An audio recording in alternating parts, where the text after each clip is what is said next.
Hello students, welcome back to the class. आज की class में हमारा topic higher order linear ordinary differential equation होगा। लास्ट क्लासेज में हमने first order ordinary differential equation पढ़े थे। हमने उसमें लीनियर और नॉन लीनियर दोनों की हमने स्टडी की थी।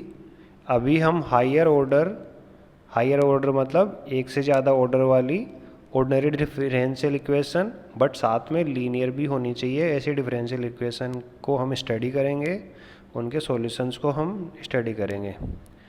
तो पहले तो ये देख लो, लीनियर ऑर्डिनरी डिफरेंशियल इक्वेशन की डेफिनेशन क्या होती है। An ordinary differential equation is said to be linear independent variable if dependent variable मतलब अगर आपको ऑर्डिनरी डिफरेंशियल इक्वेशन इस टाइप से है जिसमें y डिपेंडेंट वेरिएबल है और x इंडिपेंडेंट वेरिएबल है, मतलब आपको y फाइंड आउट करना होता है, तो उसके अंदर लीनियर कैसे होती है, इसकी डेफिनेशन है। तो फर्स्ट कंडीशन क्या होनी चाहिए उसमें, जो आपका dependent variable y and all it's derivative यानी y के सभी डेरिवेटिव वो सभी फर्स्ट डिग्री के होने चाहिए, मतलब उसका ऑर्डर कुछ भी हो बट उसकी डिग्री 1 ही होनी चाहिए। सेकंड कंडीशन, जो आपका dependent variable y and its derivative वो आपस में मल्टीप्लाई नहीं होने चाहिए, are not multiplied with each other. Third condition, जो डिपेंडेंट वेरिएबल और उसका जो डेरिवेटिव है वो खुद से भी मल्टीप्लाई नहीं होने चाहिए, मतलब उनका स्क्वायर क्यूब इस टाइप से नहीं होना चाहिए। Fourth condition, no transcendental function of dependent variable और इट्स डेरिवेटिव अकर्स, कोई भी ट्रांसीडेंटल फंक्शन डिपेंडेंट वेरिएबल का अवेलेबल नहीं होना चाहिए। ट्रांसीडेंटल फंक्शन मतलब इक्वेशन के अंदर आपको ई पावर में y आपको नहीं दिखाई देना चाहिए, साइन y नहीं दिखाई देना चाहिए, कोस y ये जो ट्रांसीडेंटल फंक्शन है और डिपेंडेंट वेरिएबल y है, ये सब नहीं दिखाई देना चाहिए। अगर ये चारों कंडीशन अगर सेटिस्फाई करता है कोई ऑर्डिनरी डिफरेंशियल इक्वेशन तो उसको लीनियर ऑर्डिनरी डिफरेंशियल इक्वेशन हम बोलते हैं। तो linear ordinary differential equation nth order की यानी जिसका ऑर्डर n है, n ऑर्डर का मतलब हाईएस्ट ऑर्डर डेरिवेटिव कितने का है, तो n ऑर्डर का हाईएस्ट ऑर्डर है यहाँ पे, तो इसलिए इसको nth ऑर्डर बोलेंगे। तो इसकी जनरल फॉर्म है सम पी नोट एक्स यानी कोई फंक्शन ऑफ x, ये इसका कोफिशिएंट है d n y upon d x n, यानी y को आपने n टाइम डिफ्रेंशिएट किया हुआ है, plus p one x d n minus y upon d x n minus one plus p two x d n minus two y upon d x n minus two plus dot dot dot plus p n x y is equal to r of x. तो यहाँ पे ये जो आपको p naught, p one, p two, p n और ये are दिख रहे हैं, ये सभी कोफिशिएंट्स हैं और ये सभी कोफिशिएंट फंक्शन ऑफ एक्स हैं, और जो पी नोट है वो आपका नॉट इक्वल टू जीरो है। नॉट इक्वल टू जीरो इसलिए बोल रहा हूँ क्योंकि अगर ये नॉट इक्वल टू जीरो होगा तभी ये nth ऑर्डर की रहेगा, क्योंकि पी नोट अगर जीरो हो जाएगा तो उसका ऑर्डर n कैसे होगा। तो इस टाइप से है। लीनियर इसलिए हो रही है, यहाँ पे आप देख सकते हैं जो सभी भी डिपेंडेंट वेरिएबल और इसके जो डेरिवेटिव हैं यानी y dy by d x d square y by d x square d power n y upon d x power n, ये सभी अलग अलग हैं, इनके साथ में खुद ये आपस में खुद से मल्टीप्लाई नहीं हो रहे हैं, एक दूसरे से मल्टीप्लाई नहीं हो रही हैं, इस टाइप से है, तो इसलिए ये लीनियर है। तो ये इसकी जनरल फॉर्म है और इसको मैं इक्वेशन नंबर 1 भी बोल रहा हूँ। तो इसको इक्वेशन नंबर 1 एक जनरल फॉर्म है। तो इस जनरल फॉर्म में क्या होता है कि जो राइट साइड में आपको आर एक्स दिखाई दे रहा है यहाँ पर, अगर ये नॉट इक्वल टू जीरो है तब ऐसी ऑर्डिनरी डिफरेंशियल को हम नॉन होमोजीनियस बोलते हैं, और अगर आर एक्स यानी राइट हैंड साइड अगर जीरो है तब इस ऑर्डिनरी डिफरेंशियल को हम होमोजीनियस ऑर्डिनरी डिफरेंशियल इक्वेशन हम बोलते हैं। तो फिलहाल हम सबसे पहले होमोजीनियस ऑर्डिनरी डिफरेंशियल इक्वेशन को सोल्व करने का मेथड हम देखेंगे, बट उससे पहले भी हम ये देखेंगे कि method of determining explicit form of general solution of higher order homogeneous linear ordinary differential equation with constant coefficients. मतलब आपको ऐसी ऑर्डिनरी डिफरेंशियल इक्वेशन देखनी है जिसका सॉल्यूशन हमें फाइंड आउट करना है, जो कि होमोजीनियस होनी चाहिए, यानी राइट हैंड साइड 0 होना चाहिए, लीनियर ऑर्डिनरी डिफरेंशियल होना चाहिए जैसा कि मैंने आपको ऊपर बताया वैसा, और उसके जो कांस्टेंट कोफिशिएंट होने चाहिए। जो कोफिशिएंट मैंने बताया कोफिशिएंट कौन कौन से थे, P0, P1, P2, Pn, ये सभी कोफिशिएंट्स थे। ये सभी कांस्टेंट होने चाहिए। ऊपर वाली जो इक्वेशन मैंने इक्वेशन नंबर 1 यहाँ पे आपको लिखी है, ये सभी फंक्शंस ऑफ x थे। अभी फंक्शन ऑफ x नहीं, अभी सिर्फ कांस्टेंट होना चाहिए। जब ये कांस्टेंट नहीं होते हैं, फंक्शन ऑफ x होते हैं, तब उसको हम वेरिएबल कोफिशिएंट बोलते हैं, क्योंकि x एक वेरिएबल है। तो फिलहाल के लिए हम कांस्टेंट कोफिशिएंट वाली लीनियर ऑर्डिनरी डिफरेंशियल इक्वेशन जो कि होमोजीनियस भी है उसके बारे में हम स्टडी करेंगे। तो इसका जनरल फॉर्म किस टाइप से लिखेंगे हम, ए नोट, देखो ये कांस्टेंट ले लिया मैंने, a nought d power n y upon d x n plus a one d power n minus y upon d x n minus one, a two plus plus plus a n y is equal to 0। तो यहाँ पे a nought, a one, a two, a n ये सभी constants हैं, right hand side 0 है, homogeneous है और ये लीनियर तो है ही। यहाँ पे कुछ नोटेशंस आपको मैं याद करवाना चाहता हूँ कि हम जब भी d अपॉन डी एक्स लिखेंगे तो उसको मैं कैपिटल D से डिनोट करूँगा, d square upon d x square, तो इसको कैपिटल D स्क्वायर से डिनोट करूँगा, d power n upon d x n, इसको डी पावर एन से डिनोट करूँगा।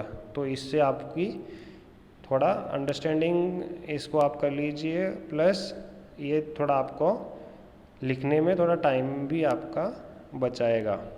तो देखो इक्वेशन जो स्टार मैंने जिसको बोला है, इसको अभी आप दोबारा डी अपॉन डी ये नए नोटेशन के साथ में आप लिखो।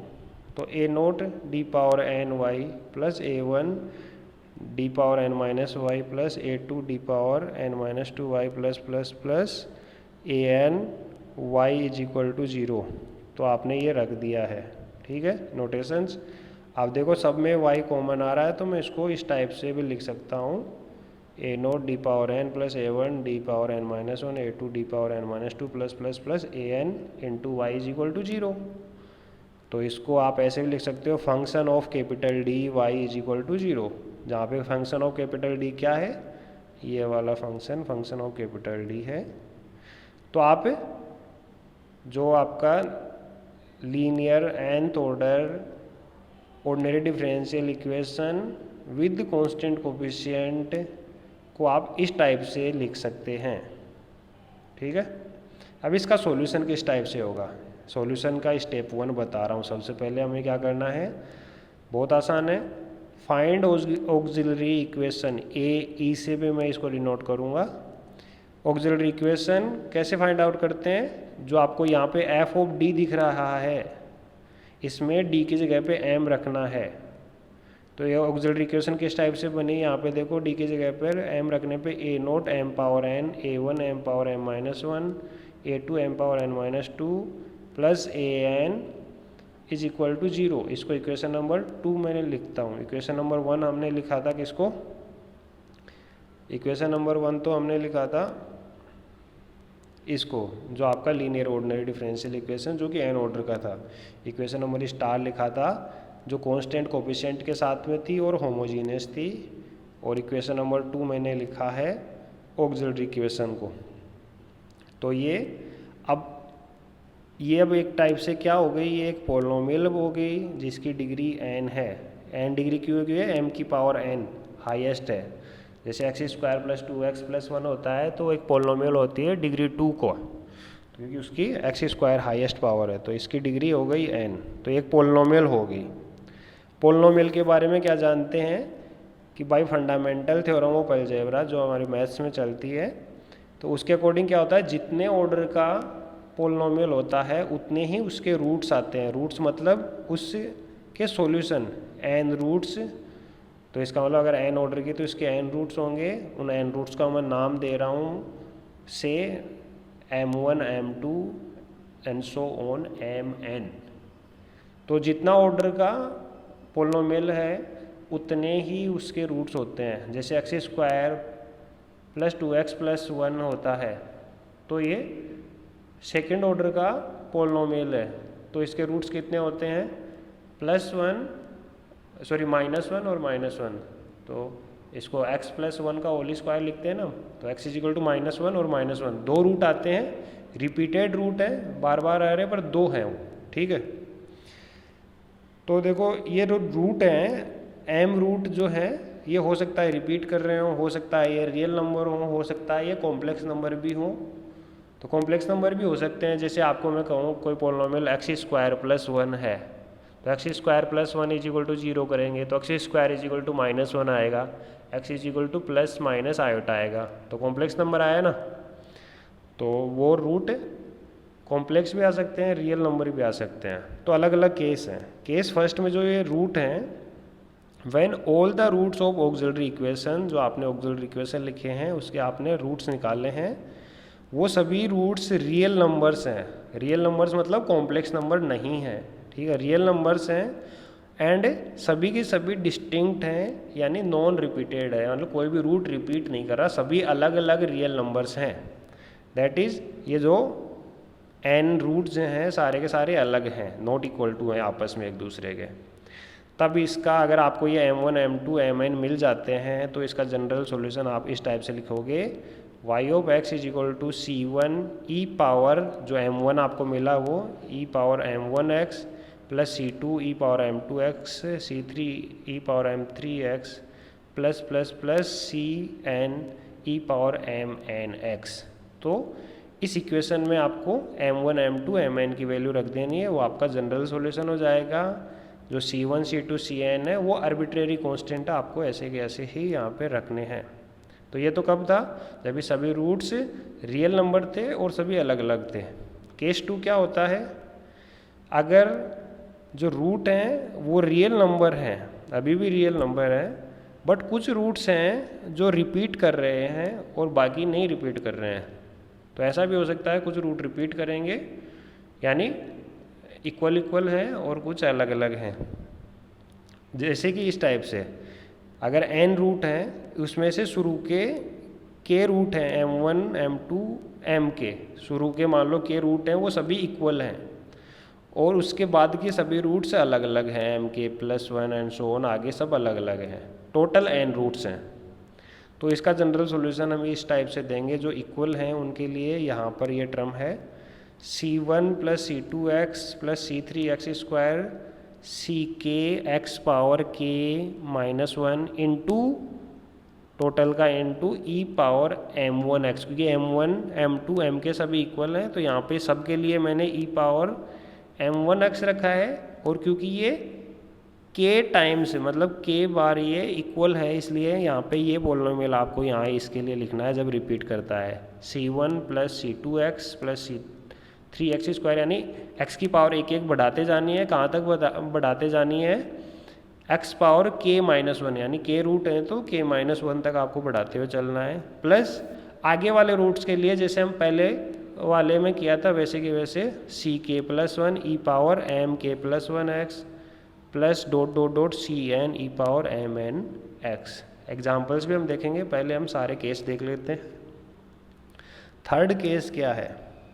थर्ड केस ये है कि अगर रूट जो हैं आपके नॉन रिपीटेड हैं, मतलब रिपीट नहीं कर रहे हैं, सभी अलग अलग हैं, एंड कॉम्प्लेक्स कॉन्जुगेट पेयर्स हैं, मतलब जो रूट्स हैं आपके कॉम्प्लेक्स नंबर्स हैं। तो देखो कभी भी किसी भी इक्वेशन का अगर कोई रूट कॉम्प्लेक्स नंबर आता है तो हमेशा पेयर में आएगा। पेयर में आएगा मतलब अगर a प्लस आई भी अगर रूट है तो उसका कॉन्जुगेट a माइनस आई भी उसका रूट होगा। तो मतलब हमेशा वो पेयर में आता है। तो इसने ये कहा कि जो पेयर हैं सभी के सभी अलग अलग पेयर्स हैं, कोई भी पेयर रिपीट नहीं हो रही है। तो जैसे कि मान लो इस टाइप से है, अगर कोई रूट पहला रूट कोई अल्फ़ा 1 प्लस आयोटा बीटा 1 है, तो अल्फ़ा 1 माइनस आयोटा बीटा 1 भी रूट होगा, हमेशा पेयर में आएगा, मैंने बताया प्लस और माइनस में। तो दो रूट तो ये हो गए, फिर आगे वाले अल्फ़ा 2 प्लस आयोटा बीटा 2, तो प्लस और माइनस दोनों साथ आएंगे, एंड सो ऑन अल्फ़ा के प्लस आयोटा बीटा के। तो टोटल n रूट हैं, तो ये जो k रूट हैं उनके कॉन्जुगेट, हर बार इसके दो रूट हो रहे हैं, ये दो हो रहे हैं और ये k, तो 2k is equal to n होना चाहिए। तो टोटल n है, तो 2k इज इक्वल टू हमारे पास n है, तो इसका मतलब ये k पेयर हैं, तो k पेयर आए हैं। तो ये n root of auxiliary equation number 2 है, which are non repeated complex number. तब जनरल सॉल्यूशन क्या होगा? जनरल सॉल्यूशन होगा e पावर अल्फ़ा 1x। तो पहले तो आपको जो रियल नंबर देखना है पहले वाले का, e पावर अल्फ़ा 1x, फिर आपको ब्रैकेट में लिखना है जो इसके साथ में जो बीटा 1 है, c1 cos beta 1x plus c2 sign beta 1x plus e power alpha 2x c2 cos beta 2x plus c4 sign beta 2x। इसी टाइप से आपको सभी के लिए करना है e पावर अल्फ़ा के x यानी रियल पार्ट, और आगे फिर इस टाइप से आपको कांस्टेंट बढ़ाते जाना है, c n minus 1 cos beta के x plus c n sine beta के एस, यानी पहले कोस फिर साइन, इस टाइप से। तो जो कांस्टेंट है, जो c1 c2 cn है, वो आर्बिट्रेरी कांस्टेंट्स हैं, और ये आपके अल्फ़ा 1 बीटा 1 आपको जो दिए हुए हैं वो हैं। एग्जाम्पल्स हम देखेंगे।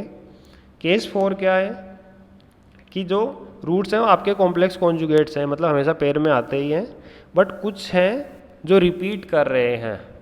रिपीट कर रहे हैं मतलब वो बार बार में आ रहे हैं, वही पेयर आ रहा है बार बार में। जैसे कि let alpha plus minus iota b एक पेयर है, ये रिपीट कर रहा है k टाइम्स, और 2k is equal to n है, मतलब ये एक ही रूट है जो हमेशा बार बार में आ रहा है। तो इसका जनरल फॉर्म कैसे होगा? तो y x is equal to e power alpha x, तो ई पावर में आपने रखा, आपने रियल पार्ट रखते हैं अल्फ़ा एक्स, प्लस ये k टाइम्स अगर रिपीट कर रहा है, तो जब भी रिपीट करता है तो हमने जैसा कि ऊपर भी देखा था, रिपीट करता है तो किस टाइप से आता है, c1 प्लस c2x प्लस सी के एक्स पावर k माइनस 1। अगर k टाइम्स रिपीट कर रहा है तो x पावर k माइनस 1 तक जाना है, कोस बीटा x प्लस इसी टाइप से आपको साइन के साथ में भी मल्टीप्लाई करना है, सी k plus 1 c k plus 2x plus plus plus c n x power k minus 1 sine beta x। तो जहाँ पे c1 c2 cn ये सभी आर्बिट्रेरी कांस्टेंट है। अब इनके हम एग्जांपल्स देखते हैं, सभी केसेस के हम एग्जांपल देख लेते हैं। जैसे आपको एक ऑर्डिनरी डिफरेंशियल इक्वेशन दिया हुआ है जो कि होमोजीनियस, आगे जीरो भी दिया हुआ है आपके पास में। Solve d power 4 minus d power 3 minus 6d square plus 4d plus 8 multiplied by y is equal to 0। तो यहाँ पर इसका ऑक्सिलरी इक्वेशन बनाना है। सबसे पहले स्टेप यही बताया था, ऑक्सिलरी इक्वेशन में d की जगह पे m रखोगे तो ऑक्सिलरी इक्वेशन बन जाएगी। तो m power 4 minus m power 3 6m square plus 4m plus 8 is equal to 0। देखो अभी ये फोर्थ ऑर्डर का पोलिनोमियल है, तो इसका रूट कैसे निकालते हैं, इसके लिए हमारे पास कोई पर्टिकुलर मेथड नहीं है। तो आपको जो क्वेश्चन आएगा उसमें इतना श्योर है कि उसका एक आसान रूट आपको दिया हुआ आएगा, ठीक है ना। मतलब आप अनुमान लगा सकते हैं, दिया हुआ नहीं आएगा, अनुमान लगा सकते हैं, जैसे कि मैंने यहाँ पे लगाने की कोशिश की है। क्योंकि किसी अगर फोर्थ ऑर्डर का पोलिनोमियल है उसका रूट नहीं आता है तो वो आपको क्वेश्चन नहीं देगा, क्योंकि उसका रूट कोई भी फाइंड आउट नहीं कर पाएगा। तो इसलिए आपको पुट करके देखना है कि 0 इसका रूट है कि नहीं है, +1 है या नहीं है, -1 इसका रूट है या नहीं है, 2 है, -2 है, ये सब आपको देखना है। तो मैंने सबसे पहले m की जगह पे 1 पुट करके देखा, तो m की जगह पे 1 पुट करके देखा, मतलब रूट होगा तो इसका मतलब जब उसमें रखूँगा तो इक्वेशन को सेटिस्फाई करता है, उसी को रूट बोलते हैं। तो m की वैल्यू 1 रखा तो 1 -1 -6 +4 +8, तो टोटल इनका सम आया +6, तो 0 के इक्वल नहीं है, 0 आना चाहिए था आगे, ठीक है। अगर m की वैल्यू मैं -1 रखता हूँ तो इसका मतलब आता है 1 + 1 -6 -4 +8, तो इन सब का सम 0 आता है। इसका मतलब ये m = -1 इक्वेशन को सेटिस्फाई कर रहा है। इसका मतलब m = -1 एक रूट है इस पोलिनोमियल का, ये इसका पोलिनोमियल का रूट है। अगर ये रूट है पोलिनोमियल का, इसका मतलब इस पोलिनोमियल का फैक्टर कौन है, m+1 is factor of the auxiliary equation. ये उसी टाइप से है जैसे x² + 2x + 1, इसको आप कैसे लिख सकते हैं, x + 1 का स्क्वायर = 0। इसका मतलब x = -1, तो अगर x = -1 अगर रूट होता है हमारे पास, तो x + 1 एक फैक्टर होता है, तो इसीलिए m = -1 रूट है तो m+1 एक फैक्टर है। तो ये हमारे पास ऑक्सिलरी इक्वेशन है। हमें पता है कि m+1 एक फैक्टर है, तो हम मेथड कैसे इसको अप्लाई करेंगे, बाकी रूट्स कैसे निकालेंगे इसी एक रूट की हेल्प से, वो हम देखते हैं। देखो मेरे को क्या करना है कि हमेशा m+1 कॉमन आना चाहिए मेरे पास, इसलिए मैं क्या करता हूँ, देखो यहाँ पे m⁴ है, अगर इसमें से एक आगे सब देखो पावर हमेशा डिक्रीज होती जा रही है, इसकी पोलिनोमियल की सबसे पावर m⁴ है। अगर m⁴ में अगर मैं +m⁴ करूँगा तो m³ में कॉमन ले सकता हूँ, तो m+1 आ जाएगा। तो ये मेरे को सोचना है, ऐसे इस टाइप से लिखना है। तो आपको आंख बंद करके m⁴ + m⁴ लिखना है। अगर m⁴ प्लस का लिख दिया आपने, तो क्योंकि यहाँ पर ऊपर -m⁴ है, तो इसको माइनस बनाने के लिए इधर देखो -2m³ आपको माइनस करना पड़ेगा, कि देखो अब दोनों का, इन दोनों का सम -m⁴ आ गया है। अब यहाँ तक का केस हो गया आपके पास में। अब इसको तो अब आप चेंज नहीं कर सकते हैं, बट आपको अगर m+1 कॉमन लाना है तो इससे एक पावर कम वाला ऐसे कैसा आपको रखना पड़ेगा, -2m² आपको लेके आना पड़ा। तो इसका मतलब -2m² आपने कॉमन लिया, तो m+1 आ गया यहाँ पर। तो यह यहाँ पर आपको ऐसा सोचना था। इसके बाद में क्या करेंगे आप, यहाँ पे -2m² लाने से क्या हुआ, देखो ऊपर -6m² था, तो टोटल -6m² रखने के लिए -2m² -4m² यहाँ पे बच गया है, ठीक है। फिर अब देखो, अब इसका कुछ नहीं कर सकते -4m² का, तो आपको -4m² -4m करना पड़ा है। यहाँ पर -4m किया तो यहाँ पे -4m आपने कॉमन लिया, तो m+1 यहाँ से भी आया। अब यहाँ ऊपर +4m था, तो +4m को वापस इस्टेब्लिश करने के लिए आपको 8m ऐड करना पड़ेगा, ताकि ये +4m हो जाएगा। तो अब 8m + 8 बचा, तो इसमें से 8 कॉमन लिया तो m+1। तो अभी आप देख सकते हैं पूरी इक्वेशन में से m+1 आपने कॉमन ले लिया, m+1 आपने कॉमन ले लिया, तो m³ -2m² -4m + 8। एक तो आप इस टाइप से निकाल सकते थे इसका। एक दूसरा तरीका ये है कि आप m+1 से इस पूरे पोलिनोमियल को डिवाइड करते, तब आपको ये एक वो आ जाता, आपका फैक्टर आ जाता, ठीक है। नाउ अब इसके और अब थर्ड पावर का है, अभी भी हमारे ऐसी पोलिनोमियल थर्ड ऑर्डर की को भी हम नहीं सोल्व कर सकते, तो सेम मेथड हम नहीं लगाएंगे इसके अंदर। तो इसके अंदर आप देख सकते हैं, देखो m+1 तो है, पर यहाँ से आपको वैसे ही दिखाई दे रहा है कि जो शुरू की 2 टर्म है उनमें से m² कॉमन लेता हूँ तो m-2 आ जाता है, आगे की 2 टर्म है उनमें से -4 लेने पे m-2 कॉमन आता है, तो ऑब्वियसली m-2 कॉमन आ रहा है, तो इसका मतलब 2 एक फैक्टर है। तो m+1 m-2 कॉमन लिया, तो यहाँ बचा m² -4। अब m² -4 को आप क्या लिख सकते हैं, m-2 m+2, तो m-2 एक था और एक m-2 ये, तो m-2 का होल स्क्वायर हो गया, m+2 यहाँ है, m+1 यहाँ है, तो इसका मतलब इसके रूट क्या हुए, = 0। इसका मतलब m = -1 एक रूट है, m = 2 m माइनस टू का स्क्वायर है, इसका मतलब m is equal to two और टू टाइम्स आया है क्योंकि स्क्वायर है। m प्लस टू है, इसका मतलब माइनस टू। इसके 4 रूट हैं, फोर्थ ऑर्डर की ऑक्सिलरी इक्वेशन थी तो इसके 4 रूट हैं, -1 2 2 माइनस टू। तो जनरल सॉल्यूशन किस टाइप से होगा? तो -1 के लिए c1 e power minus x, तो माइनस m की जगह पे मैं -1 रखा हूँ तो माइनस एक्स हो गया। -2 के लिए क्या रखा मैंने? c2 e power -2x, m की जगह पे -2 रखा हूँ। और ये जो रूट है 2 टाइम्स रिपीट कर रहा है, तो अगर 2 टाइम्स रिपीट कर रहा है तो इसको इससे लिखूँगा मैं c3 प्लस c4x, मतलब जो 2 टाइम्स रिपीट कर रहा है तो उससे एक कम पावर तक हम चलेंगे, k-1 तक वहाँ पे मैंने आपको बताया था, इंटू ई पावर 2x। तो ये इसका जनरल सॉल्यूशन हो गया है।